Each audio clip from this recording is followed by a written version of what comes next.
Hello friends, तर आज आपण बघणार आहोत मटर कचोरी, ते पण विदाऊट फ्राय. आज आपण डीप फ्राय न करता अप्पे पॅनमध्ये कचोरी कशी बनवायची ते बघणार आहोत. त्यासाठी सगळ्यात आधी ते मिक्सरचा पॉट घ्यायचा आहे. त्यामध्ये आपल्याला 1 चमचाभर सोप घ्यायची आहे, 1 पाव चमचा इतकी काळी मिरी घ्यायची आहेत, 1 इंच इतकं अद्रकाचा तुकडा घ्यायचा आहे. त्यानंतर त्याच्यामध्ये आपल्याला 3 हिरव्या मिरच्या ॲड करायच्या आहे. तुम्ही इथे तुमच्या टेस्ट अकॉर्डिंग मिरची कमी किंवा जास्त सुद्धा करू शकता. इथे मी 3 हिरवी मिरची वापरलेली आहे. आता मिक्सरला लावून जाडसर वाटून घ्यायचं आहे. तर बघा आपला हिरवा वाटण तयार झालेला आहे. आता लगेच एका वाटीमध्ये काढून बाजूला ठेवून घेऊया. आता इथे मी मटर घेतलेलं आहे. एकदम फ्रेश मटर घ्यायचं आपल्याला. तर इथे मी 1 वाटी इतकं हिरवं मटर घेतलेलं आहे. तो सुद्धा आपल्याला मिक्सरच्या पॉटमध्ये ॲड करून जाडसर वाटून घ्यायचं. एकदम बारीक पण वाटायचं नाही, खूप जास्त फाईन असं पेस्ट करायचं नाही. थोडंसं जाडसर राहिलं तरी चालेल. आता हे पण आपल्याला मिक्सरला लावून घ्यायचं आहे. तर बघा इथे मी मटरचं पण पेस्ट करून घेतलेलं आहे. तर तुम्ही इथे बघू शकता मटर एकदम जास्त बारीकही वाटलेली नाहीये आणि खूप जास्त मोठी पण ठेवलेली नाही. छान अशी मीडियम बारीक करून घेतली आहे. तर लगेच आपल्याला गॅसवर एक पॅन ठेवायचा आहे. त्याच्यामध्ये आपल्याला 1 चमचाभर तेल ॲड करायचं आहे. तेल खूप जास्त पण टाकायचं नाही.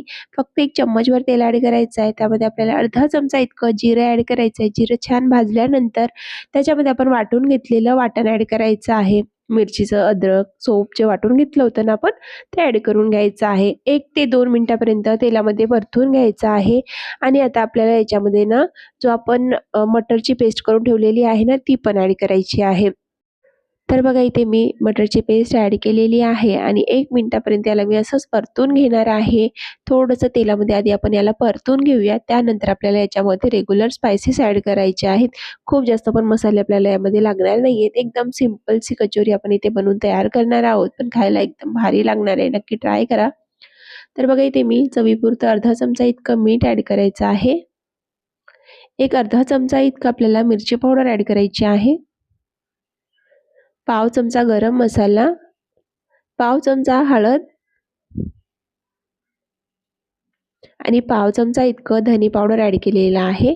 आता हे सगळे आपल्याला मिक्स करून घ्यायचं आहे व्यवस्थित. परत आपल्याला ह्याला 1 ते 2 मिनिटापर्यंत असं शिजवून घ्यायचं आहे. इथे ना शक्यतो तुम्ही नॉनस्टिकचा पॅनसुद्धा घेऊ शकता.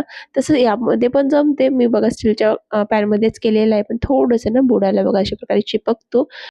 जर तुमच्याकडे असेल ना तर नॉनस्टिकचा पॅनच घ्या. तर बघा इथे मी 2 मिनिटापर्यंत व्यवस्थित याला परतून घेतलंय मसाल्यामध्ये छान आणि इथे आपली स्टफिंग बनवून तयार झालेली आहे. वरून थोडीशी बारीक चिरून घेतलेली कोथिंबीर टाकायची आहे. याला एकदा आपण मिक्स करून घेऊया. इथे मी गॅस बंद करून घेतलेला आहे. बघा आपल्याला या स्टेजवर गॅस बंद करून घ्यायचा आहे आणि आता आपल्याला हे सारण ना एका प्लेटमध्ये काढून थंड करून घ्यायचं आहे. जोपर्यंत पूर्णपणे गार होत नाही तोपर्यंत त्याला गार करून घ्यायचं आहे. तर इथे मी एक प्लेट घेतलेला आहे आणि आता हा सारण पूर्ण याच्यामध्ये मी काढून घेणार आहे. बघा इथे मी पूर्णपणे सारण काढून घेतलेलं आहे, स्टफिंग काढून घेतलेली आहे आपली आणि आपल्याला याला ना थोड्या वेळसाठी थंड करून घ्यायचं आहे. थंड झाल्यानंतर आपल्याला याचे बॉल्स बनवून घ्यायचे आहेत. त्याआधी आपण इथे पीठ लावून घेऊया. जोपर्यंत आपले स्टफिंग थंड होते तोपर्यंत आपल्याला इथे पीठ लावून घ्यायचं आहे. तर इथे मी गव्हाच्या पिठापासून बनवणार आहे. त्यासाठी एका बाउलमध्ये 1 कप इतकं गव्हाचं पीठ ॲड करायचं आहे. अर्धा चमचा इतकं अजवाईन ॲड करायचं आहे. हाताने थोडंसं क्रश करून ॲड करूया म्हणजे याचा मस्त असा फ्लेवर येतो. पाव चमचा इतकं मीठ ॲड करायचं आहे आणि 1 मोठा चमचाभर आपल्याला इथं तेल ॲड करायचं आहे, टेबलस्पून इतकं. आणि आधी आपल्याला ना हाताने व्यवस्थित पिठामध्ये या तेलाला मिक्स करायचं आहे. छान मिक्स करायचं म्हणजे या पिठाचा गोळा बनला पाहिजे. जसं आपण मैद्याची कचोरी बनवतो की नाही तशीच कचोरी आपल्याला इथे बनवायची आहे. तर बघा छान पिठाचा गोळा बनतोय. तर आता आपल्याला याच्यामध्ये थोडं थोडं करून पाणी ॲड करायचं आहे आणि मऊ असं इथे पीठ लावून घ्यायचं आहे. जसं आपण पोळीचं पीठ लावतो की नाही तसंच पीठ आपल्याला इथे लावून घ्यायचं आहे. खूप जास्त हार्डही नाही आणि एकदम सॉफ्ट पण नाही. छान पोळीच्या पिठासारखं पीठ इथे मी लावून तयार करणार आहे. तर बघा इथे मी थोडं थोडं पाणी ॲड करत गेली आहे आणि छानसा असा आपला पिठाचा गोळा तयार करून घेतलेला आहे. तर पीठ लावून तयार आहे. आपली स्टफिंग पण बऱ्यापैकी थंड झालेली आहे. आता लगेच आपल्याला ही जी आपण मटरची स्टफिंग तयार केलेली आहे ना त्याचे आपण गोळे तयार करून घेऊया. छोटे छोटे बॉल्स तयार करून घेऊया. एकदम मोठे पण नाही, एकदम छोटे पण नाही. बघा मी अशा प्रकारे छोटे छोटे इथे मीडियम साईजचे बॉल्स बनवून घेतलेले आहे. बघा थोडंसं आपल्याला सारण हातात घ्यायचं आहे, राऊंड राऊंड करून घ्यायचं आहे आणि अशा प्रकारे आपल्याला इथं गोळे तयार करून घ्यायचे आहेत. तर इथे मी एक एक करून सगळे बॉल्स इथे तयार केलेले आहेत. आपले इथे मटरचे बॉल्स तयार झालेत. लगेच आपण ना हा जो आपण लावून घेतलेला पीठ आहे ना, याचे सुद्धा आपण बॉल्स तोडून घेऊया, म्हणजे आपल्याला कचोरी बनवायला सोपी जाईल. एकाच वेळेला तुम्ही भरपूर साऱ्या कचोरी बनवून तयार करू शकता. तर थोडंसं आपण सॉफ्ट करून घेऊया. त्यानंतर एकाच साइजचे आपल्याला सगळे इथे पिठाचे गोळे तोडून घ्यायचे आहेत. तर इथे तुम्ही बघू शकता मी एकदम मोठं पण नाही आणि खूप छोटे पण नाही, एक सारख्या साइजचे इथे मी गोळे तोडून घेतलेले आहेत. असेच आपल्याला सगळ्या पिठाचे गोळे इथे एकाच वेळेला तोडून घ्यायचं आहे. तोडून घेतल्यानंतर तुम्ही याच्यावर एखादी कपडा सुद्धा झाकून ठेवू शकता. पण मी ते लगेच करायला घेतलंय म्हणून मी ते ढाकून वगैरे ठेवलेलं नाहीये. तर बघा इथे मी सगळे गोळे इथे तोडून झाले आहेत. आता लगेच तुम्हाला मी एक कचोरी सुद्धा बनवून दाखवते. एक पिठाचा गोळा घ्यायचा बघा अशा प्रकारे त्याला थोडीशी वाटीसारखं इथे खोल करून घ्यायचं आहे. एकदम पण मोठं घ्यायचं नाही. अशा प्रकारे एक वाटी तयार करून घ्यायची आहे.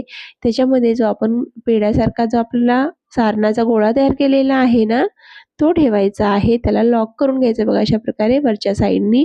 जर खूप जास्त एक्स्ट्राचा पीठ निघत असेल तो काढून घ्यायचा आहे आणि थोडंसं जर असेल तर काढायची काही गरज नाहीये. आणि अशा प्रकारे राऊंडमध्ये त्याला परत एकदा पेढा तयार करून घ्यायचा आहे. आणि इथे आपली एक कचोरी बनवून तयार झालेली आहे. जर तुम्हाला डीप फ्राय करायचं असेल ना, तुम्ही डीप फ्राय सुद्धा करू शकता. पण इथे मी डीप फ्राय न करता अप्पे पॅनमध्ये कसं बनवायचं ते तुम्हाला दाखवणार आहे. परत एक कचोरी बनवून दाखवते बघा. अशा प्रकारे एक पेढा घ्यायचा आहे पिठाचा. त्यानंतर त्याच्या वाटी तयार करून घ्यायची आहे. त्याच्यामध्ये आपण सारणाचा एक पेढा ठेवायचा आहे.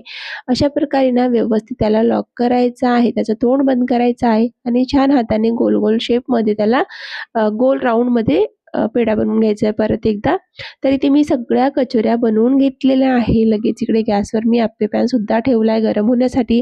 त्याच्यामध्ये आता आपल्याला थोडं थोडं तेल ॲड करायचं आहे. खूप जास्त भरायचं नाही. फक्त थोडं थोडं तेल टाकायचं आहे. बघा इथे मी सगळ्या अप्पे पॅनमध्ये तेल टाकलेलं आहे. आणि ना आता आपल्याला याच्यामध्ये जे आपण बॉल्स बनवून घेतलेले आहे, कचोरी बनवून घेतलेली आहे ना, ती ठेवायची आहे. हा जो तेल आहे ना, याच्यातलाच अर्धा तेल बाजूला उरणारा ज्याच्यामध्ये उरणारा आहे. तर बघा एक-एक करून सगळ्या कॅव्हिटीमध्ये आपल्याला हे कचोऱ्या ठेवून घ्यायच्या आहेत.